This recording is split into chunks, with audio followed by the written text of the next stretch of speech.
আজি আমি বনাব লৈছোঁ সফট চিকেন ফ্ৰাই। ইয়াৰ কাৰণে মই কেইডোখৰমান মাংসত কৰ্ণফ্লোৰ আৰু নিমখ দি অকণমান সয়া চচ দি ভালকৈ সানি ল'ব লাগিব।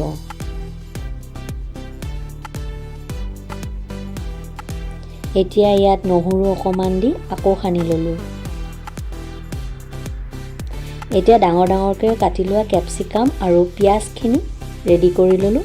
পেনখনত মই তেল দিলোঁ আৰু মাংসখিনি অলপ অলপকৈ দি ফ্ৰাই কৰি ল'ব লাগিব।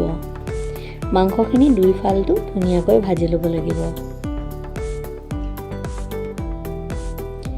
সফট চিকেন ফ্ৰাই হয় কাৰণে মই অকণমান ঢাকন দি ৰাখিব লাগিব। এয়া দেখিছে ধুনীয়াকৈ ভাজ খালে।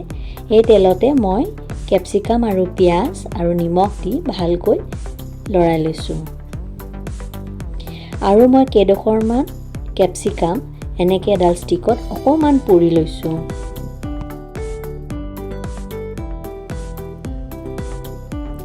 এতিয়া আমি ইয়াত ধনিয়া পাত দি দিলোঁ আৰু বাতি এটাত লৈ মই অকণমান বগা তিল দি দিলোঁ। এয়া আমাৰ এতিয়া সফট চিকেন ফ্ৰাই ৰেডি হৈ গ'ল।